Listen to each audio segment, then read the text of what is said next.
Hello दोस्तों, स्वागत है आप लोग को आपका चैनल आर्ट्स क्लासेस में। तो आज हम क्लास 12 के हिस्ट्री का टॉप 10 सब्जेक्टिव क्वेश्चन हम इस वीडियो में कवर करेंगे। यानी 2 अंक का स्तरीय प्रश्न जो है लघु उत्तरीय प्रश्न होता है वो जो है काफ़ी महत्वपूर्ण यानी कि एनसीईआरटी वाला जो ऑब्जेक्टिव या सब्जेक्टिव क्वेश्चन होता है उन्हीं को हम इस वीडियो में कवर करेंगे। टॉप 10 है, VVI है, ठीक है। अगर आप लोग सब्जेक्टिव क्वेश्चन अगर आपको दिक्कत हो रहा है तो आप लोग ये वीडियो देखेंगे ना, तो आपको सब्जेक्टिव क्वेश्चन में कोई भी परेशानी कोई भी दिक्कत नहीं होगा। आप आराम से जो है 2 अंक प्राप्त कर सकेंगे, आराम से लिख सकेंगे। ज़रूरी नहीं होता है कि सब्जेक्टिव क्वेश्चन में रटेंगे तो ही आपका जो है वहाँ पे उतना रट कर लिख नहीं सकते हैं। आप अगर राइटिंग बैठा लेंगे और उसका लिखने का तरीका अगर मालूम पड़ गया तो आप 2 नंबर जो है आराम से जो है प्राप्त कर सकेंगे, ठीक है। तो चलिए आपका फर्स्ट क्वेश्चन देख लेंगे। यानी 12 नंबर आपको दिख रहा होगा, यहाँ पे 1 से लेकर 11 नंबर का जो है सब्जेक्टिव क्वेश्चन पिछले वीडियो में हम अपलोड कर चुके हैं। तो जो विद्यार्थी नहीं देखे आपको डिस्क्रिप्शन में लिंक मिल जाएगा, उस पर क्लिक करके जरूर देख लेंगे, ठीक है। चलिए आपका देख लेंगे फर्स्ट क्वेश्चन। यानी 12 नंबर का सर एडविन क्या हो जाएगा, लुटियंस कौन थे, तो इनके बारे में पूछा जा रहा है। तो आपको बताना है आंसर देके। सर एडविन लुटियंस 29 मार्च 1869, 1 जनवरी 1944 एक अंग्रेजी जो वास्तुकार थे जो अपने युग की आवश्यकताओं के लिए ये जो है पारंपरिक स्थापत्य शैली को कल्पनाशील रूप से अपनाने के लिए जाने जाते थे। लुटियंस जो है यानी लुटियंस ने नई दिल्ली के डिज़ाइन और निर्माण में महत्वपूर्ण भूमिका निभाई थी। यानी ये डिज़ाइन और यानी कि जो है निर्माण के लिए बनाने के लिए जो है ये अहम भूमिका निभाई थी, जो बाद में भारत सरकार की सीट के रूप में काम करेगी। उनके योगदान की मान्यता में नई दिल्ली को लुटियंस दिल्ली के नाम से भी जाना जाता है। आप लोग पढ़ लिए, देखिए इसका कहना क्या था कि जो है सर एडविन लुटियंस कौन थे, तो वो जो है लुटियंस दिल्ली के नाम से भी जाना जाता था। वो कब से कब तक था, 29 मार्च 1869 से लेकर 1 जनवरी 1944 के, ठीक है। यानी कि इसके अंतर्गत में जो एक अंग्रेजी वास्तुकार थे वो। तो इसी तरह आपको बैठा के लिखना है, जैसे कि यहाँ पे जितना सेम टू सेम लिखा गया उस तरह तो आप एग्जाम में नहीं लिख सकते। बस एक लाइन इतना से लेकर इतना तक आप याद रख लीजिए, ठीक है। वास्तुकार थे इतना तक याद रखेंगे, उसके बाद आप यहाँ से भी याद रख सकते हैं जो बाद में भारत सरकार की सीट के रूप में भी काम करेगी, ठीक है। उनके योगदान की मान्यता में नई दिल्ली को लुटियंस दिल्ली के नाम से भी जाना जाता है। आप लोग जो है कॉपी में लिखकर याद कर लेंगे, थोड़ा बहुत 1-2 बार रिवीजन करेंगे, आपको एग्जाम में पूछेगा तो आप इनके बारे में कुछ बता सकते हैं, ठीक है। ये देखिए 13 नंबर क्वेश्चन आप इजीली बता सकेंगे, ठीक है। कोई खास क्वेश्चन ये नहीं है। संथाल विद्रोह कब आरंभ हुआ था, बताना उनके बारे में कि कब यह आरंभ हुआ था, शुरू हुआ था, इनके नेता कौन थे, बस इतना ही बताएंगे, आपको 2 अंक प्राप्त हो जाएगा। देखिए आंसर आपको लिखना है 30 जून 1855 को 2 संथाल जो है यानी कि संथाल विद्रोही नेता सिद्धू और कान्हू मुर्मू ने लगभग 60,000, ठीक है, 60,000 संथालों को लामबंद किया और ईस्ट इंडिया कंपनी के खिलाफ विद्रोह की घोषणा की। यानी कि आपको याद रखना क्वेश्चन क्या पूछा था, संथाल विद्रोह कब शुरू हुआ था, तो आपको बताना 30 जून 1855 को संथाल विद्रोह शुरू हुआ था। इनके नेता कौन कौन थे, तो वो सिद्धू और कान्हू थे, मुर्मू, ठीक है। यानी कि लगभग 60,000 संथालों को जो है लामबंद किया था, उसके चक्कर में जो है ईस्ट इंडिया कंपनी के खिलाफ जो ये लोग जो है विद्रोह किए थे। इतना ही लिखेंगे, आपको 2 अंक मिल जाएगा। चलिए अपन नेक्स्ट देख लेंगे तीसरा क्वेश्चन। ये 14 नंबर का, तात्या टोपे कौन था। तात्या टोपे एक जो है यानी कि युद्ध में जो है क्रांतिकारी थे वो। तो जो है तात्या टोपे कौन था, उसकी मृत्यु कैसे हुई थी, आपको ये बताना है। तो आपको आंसर लिखना है तात्या टोपे का जन्म रामचंद्र पांडुरंगा का जन्म जो है यानी कि पूरा नाम इसका क्या है, तात्या टोपे का जन्म रामचंद्र पांडुरंगा का जन्म 1814 में महाराष्ट्र के नासिक जिले में हुआ था। इतना याद रखेंगे, तात्या टोपे का जन्म जो है 1814 में महाराष्ट्र के नासिक जिले में हुआ था। 1857 के विद्रोह यानी नायक तात्या टोपे को 18 अप्रैल 1859 को अंग्रेजों ने मार डाला था। इतना ही लिखना है आप लोग को कि 1857 में जो है 18 अप्रैल 1859 यानी 1857 की जो विद्रोह चल रहा था, चर्बी वाला कारतूस वाला विद्रोह, उनमें जो है तात्या टोपे को जो है अंग्रेजों ने मार दिया था। कब, 18 अप्रैल 1859 ईस्वी। इतना ये सब जो है 2-2 लाइन याद रखेंगे, आराम से आप लोग जो है 2 अंक प्राप्त कर सकेंगे। उनके बारे में जानकारी लेना जरूरी होता है। चलिए आपका नेक्स्ट क्वेश्चन जो है काफ़ी ईजी क्वेश्चन है, छोटा क्वेश्चन, आपको 2 अंक प्राप्त हो जाएगा। बस आपको नाम बताना है 4, ठीक है। यहाँ बोला जा रहा है क्वेश्चन हड़प्पा सभ्यता के 4 केंद्रों का नाम बताया, कौन कौन सा केंद्र है, तो आपको इजीली आंसर लिखना है। पहला केंद्र आपका मोहनजोदड़ो हो जाएगा, सबसे बड़ा केंद्र। दूसरा हो जाएगा चंदूदड़ो, ठीक है, चनहूदड़ो। तीसरा हो जाएगा कालीबंगा जो कि राजस्थान में स्थित है। चौथा आपको हो जाएगा सांगोल, और 5वां भी हो सकता है पेंगपलौर, ठीक है, यानी कि पेंगपलौर। आप इतना याद रखेंगे तो आपको जो है 2 अंक प्राप्त हो जाएगा। बस इतना लिखेंगे, 2 नंबर मिल जाएगा, ठीक है। चलिए आपका नेक्स्ट देख लेंगे 16 नंबर। 16 नंबर क्वेश्चन है सिंधु घाटी सभ्यता में शवों के दाह संस्कार जो है के कितने प्रकार थे, इनके बारे में आपको बताना है, ठीक है।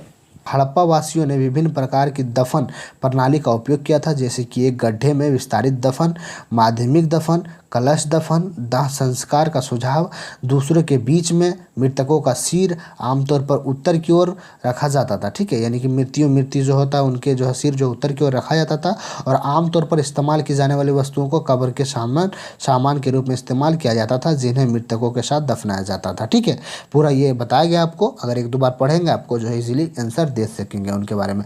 चलिए आपका नेक्स्ट जो है देख लेंगे 17 नंबर क्वेश्चन, यानी कि लोथल कहाँ है। लोथल वो गुजरात में, आपको पता ही होगा, उसके बारे में पूछ रहा है। इतिहास अध्ययन में इस स्थान का क्या महत्व है, तो आपको बताना है आंसर में इसका। लोथल गुजरात में, यानी कि क्या हो जाएगा, खंभात की खाड़ी के आसपास जो है भोगवो और साबरमती नदियों के बीच स्थित है। लोथल किस नदी के बीच स्थित है, तो भोगवा नदी के बीच, पता होगा आपको, भोगवा नदी के किनारे जो है लोथल स्थित है। यहाँ बोला जा रहा है भोगवा और साबरमती नदियों के बीच स्थित है। यह जो है प्राचीन काल में सबसे महत्वपूर्ण और संपन्न व्यापार केंद्र में से एक था। दुनिया का सबसे पुराना ज्ञात कृत्रिम गोदी जो साबरमती नदी के एक पुराने पाठ्यक्रम से जुड़ा था, लोथल में खुदाई के दौरान मिला था। ठीक है, यानी लोथल जो है वो खुदाई के दौरान मिला था। ठीक है, ये आपको इतना आंसर देना है, इजीली आप लोग समझ गए होंगे, और एक दो बार आप जो है कॉपी में लिख कर रिविजन करेंगे, आपको जो है याद आ जाएगा। ठीक है, चलिए अपन नेक्स्ट देख लेंगे 18 नंबर क्वेश्चन। 18 नंबर क्वेश्चन में मुगल दरबार में अभिवादन के तरीके क्या थे। तो मुगल जो दरबार था उसमें अभिवादन करने का तरीका क्या था, उनके बारे में आपको बताना। तो आपको आंसर लिखेंगे या तो गहराई से झुकना, यानी कि अभिवादन समझ रहे हैं आप लोग जो है ना, आदर सम्मान कैसे करना था मुगल दरबार में, तो वहाँ लिखा गया या तो गहराई से झुकना, यानी झुकना भी एक सम्मान होता है। अगर ऐसे करके हाथ करके झुकता है तो सम्मान होगा कि नहीं। ज़मीन को चूमना भी एक तरह से अभिवादन था, यानी सम्मान देना था। या छाती के साथ जो है छाती के सामने हाथ पकड़ने की फारसी प्रथा का पालन करना, यानी छाती पर अगर दिल पे ऐसे करेंगे ना, सलाम करेंगे उसको, ऐसा होता है ना छाती पर हाथ रख के, तो वो भी एक अभिवादन करने का तरीका है मुगल दरबार में उस ज़माने में। ठीक है, 1500 ईसा पूर्व में। तो यहाँ पे देखिए, बादशाह के दरबार में आते ही सभी को कमर तक झुक कर कोर्निश कर, यानी अपने स्थान पर खड़े रहते थे। यानी आप लोग मूवी देखे होंगे पुराने ज़माने का, तो देखते हैं ना कमर तक झुक के यानी सिर झुका कर जो है ऐसे यानी कि उसको अभिवादन करते थे। आपको पता ही होगा, उनके बारे में आपको बताना, ज़्यादा कुछ है नहीं, थोड़ा सा दिमाग लड़ाएंगे आपको 2 अंक मिल जाएगा। ठीक है, चलिए अपन नेक्स्ट देख लेंगे 19 नंबर क्वेश्चन। 19 नंबर आप लोग क्वेश्चन देख लीजिए। 19 नंबर क्वेश्चन क्या है, कमल महल कहाँ है। यानी कमल महल तो आप लोग नया नाम सुन रहे होंगे कि कहाँ पे है भाई, अभी तो पता नहीं हमें कहाँ है। कमल महल कहाँ है, इसका क्या उपयोग था, तो चलिए आंसर देख लेंगे क्या हो जाएगा। हम्पी कर्नाटक इतिहासकारों को पूरी तरह से यकीन नहीं है कि इमारत का उपयोग किस लिए किया गया था। यानी कि जो है हम्पी कर्नाटक में जो है विजयनगर साम्राज्य में इतिहासकारों को पूरी तरह से यकीन नहीं है कि इमारत का उपयोग किस लिए किया गया था। यानी अभी उसको पता ही नहीं इतिहासकारों को कि जो इमारत वहाँ बनाया गया था हम्पी में, वो किस काम के लिए बनाया गया था। यहाँ पे बोला जा रहा है मैकेंजी द्वारा तैयार किए गए नक्शे में एक सुझाव यह है कि यह एक परिषद कक्ष हो सकता है, एक ऐसा संस्थान यानी स्थान जहां राजा अपने सलाहकारों से मिलते थे। यानी वहाँ पे एक इतिहासकार भी बताया था उसमें कि जो है एक ऐसी जगह वो लोग बनाया होगा जहाँ पे अपने प्रजा से, यानी राजा जो है अपने प्रजा से, सलाहकार से मिल सकेगा। ठीक है, यही जो होगा कमल महल हो जाएगा। कमल महल किसे बोलते हैं, कर्नाटक के हम्पी में जो इमारत बनाया गया था उन्हीं के बीच जो है राजा एक दूसरे से सलाह जिससे लेते हैं। राजा अगर कोई भी बड़ा फैसला उठाता था, कदम उठाता था, बड़े बड़े कदम, तो जो है वहाँ पे फैसला लेने के लिए यानी सलाह लेने के लिए किसी को, अपने प्रजा को, ठीक है, सेनापति को बुलाता था। तो उस जगह पे जहाँ बुलाता था ना, जो जौन सी जगह, तो उसे ही कमल महल कहा जाता है। बस समझ लीजिए इतना ही बस। और क्या उपयोग था आपको बता दिए कि वहाँ पे वो सलाह लेने के लिए, राय लेने के लिए अपने सेनापति लोग को बुलाते थे। ठीक है, यही आपका आंसर देने 2 अंक प्राप्त हो जाएगा। चलिए अपन नेक्स्ट देख लेंगे 20 नंबर क्वेश्चन। 20 नंबर क्वेश्चन, इतिहास लेखन में अभिलेख का क्या महत्व है। यानी इतिहास लेखन में अभिलेखों का क्या महत्व है। तो देखिए क्वेश्चन काफ़ी इंपॉर्टेंट है, सारा जो है अच्छे से याद कर लीजिएगा। ठीक है, तो चलिए 20 नंबर का आंसर देख लेंगे, इतिहास लेखन में अभिलेखों का क्या महत्व था। तो आंसर आप लोग लिखेंगे, अभिलेख से तात्पर्य है पाषाण, धातु या मिट्टी के बर्तनों आदि पर खुदे हुए अभिलेखों से तत्कालीन राजनीतिक, सामाजिक, आर्थिक तथा धार्मिक जीवन की जानकारी मिलती है। सबसे पहले आप लोग समझिएगा कि लेखन तो आप लोग समझते हैं कि लिखना, ठीक है। और अभिलेख मतलब क्या होगा, किसी भी बर्तन प्राचीन समय में जो, यानी कि प्राचीन समय में मुगल साम्राज्य हो गया, उससे पहले जो चंद्रगुप्त मौर्य हो गया था, ये सब जो उसके ज़माने में जो हम्पी, विजयनगर साम्राज्य, उनमें जो ज़मीन में जो हड़प्पा सभ्यता, उनके अंदर जो ज़मीन में जो दब गया था, यानी कि कोई सोना का हो गया, लोहा का हो गया, कोई भी धातु हो गया, मिट्टी का बर्तन हो गया, तो अभी तक जो अभी सुरक्षित है उसको अगर वैज्ञानिकों ने खोजा था तो उस पर कुछ जो है राइटिंग से कुछ लिखा हुआ था, यानी कुछ भी लिखा होगा उस ज़माने के भाषा में लिखा होगा, तो वही लिखे हुए भाषा को ही आप जो है अभिलेख बोलेंगे। ठीक है, उससे क्या पता चलता है लिखने से, अगर आप इस ज़माने में हम पता करना होगा, लैंग्वेज के बारे में जानेंगे तो पढ़ेंगे उसको, तो कुछ तो मालूम पड़ेगा ना कि इसके बारे में क्या लिखा गया है, क्या है, तो हमें कुछ नॉलेज मिलेगा, इतिहास के बारे में पता चलेगा। वो लेखन से किससे पता चलेगा, लिखा हुआ राइटिंग से पता चलेगा कि कुछ है, ये क्या है, ये इसके बारे में जानकारी मिलेगा। तो वही चीज़ बोला जा रहा है आप लोग को कि अभिलेखों से तात्पर्य है पाषाण, धातु या मिट्टी के बर्तनों आदि पर खुदे हुए लेखाभिलेखों से तत्कालीन राजनीतिक, सामाजिक, आर्थिक तथा धार्मिक जीवन की जानकारी मिलती है, जीवन की जानकारी मिलती है। अशोक के अभिलेख द्वारा उसके धम्म का प्रचार प्रसार के उपाय, प्रशासन, मानवीय पहलुओं आदि के विषय में सहज जानकारी प्राप्त कर सकते थे। यानी अशोक के जो धम्म, जो अभिलेख, आपको पता ही होगा अशोक जो है धम्म का जो है उल्लेख किसने किया था, तो अशोक ने। तो धम्म में जब प्रचार प्रसार किया था तो वो किससे पता चला, अभिलेख से ही पता चला, लिखने से ही, यानी लिखा हुआ था, उनके राज साम्राज्य में लिखा हुआ था, तो लिखने से जो वैज्ञानिकों ने पढ़ा तो उसके बारे में जानकारी लिया, उसके बारे में पता चला। इसी तरह जो इतिहास लेखन में अभिलेख की महत्ता इससे भी स्पष्ट हो जाती है कि मात्र अभिलेख के ही आधार पर भंडाकर महोदय ने अशोक का इतिहास लिखने का सफल प्रयत्न किया।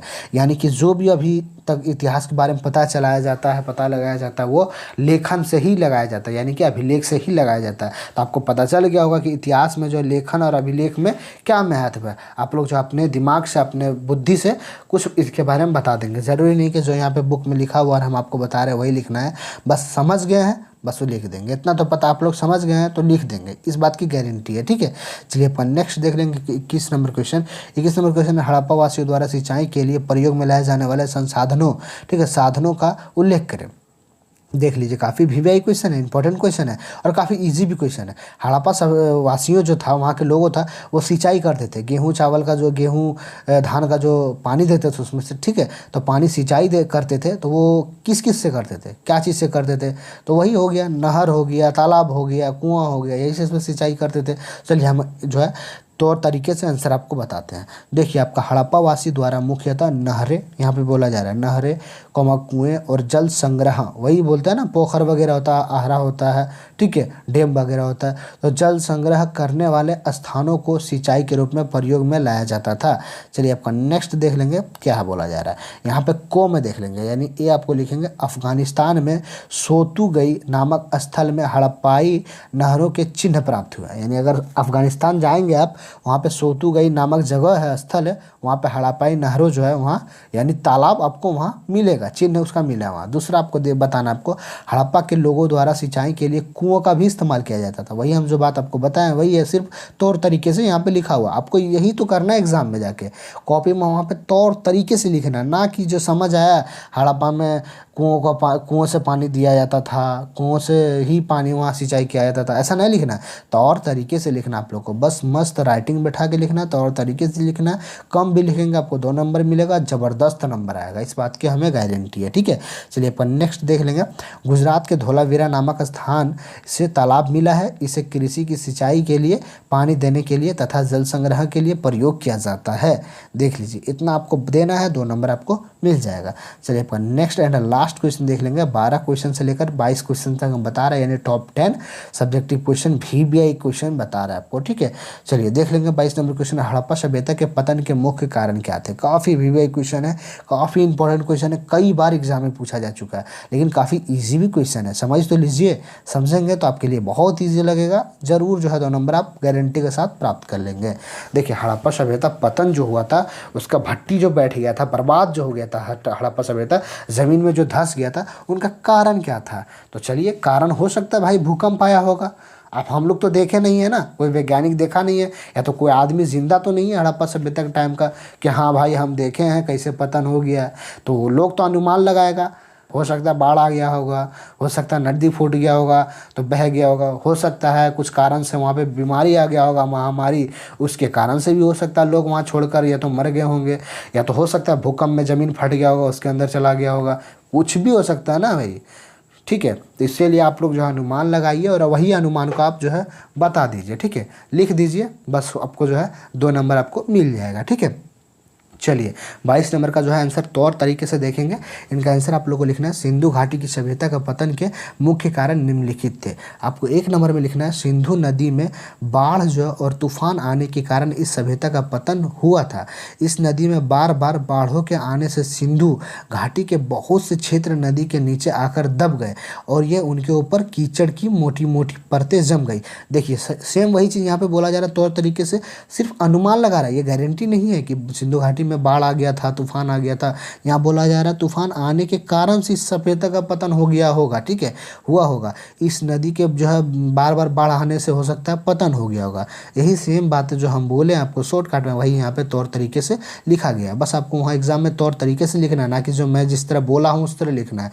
आपको वहाँ तौर तरीके से बैठा के लिखेंगे, आपको नंबर जो है अच्छा मिलेगा, ठीक है। 2 के जो है जगह पर 3 भी नंबर दे सकता है एग्जामिनर चेक करने वाले, यानी कि जो अच्छा देखेगा तो आपको दिल खुश होकर दे भी सकता है। चलिए आपका नेक्स्ट देख लेंगे 2 नंबर का।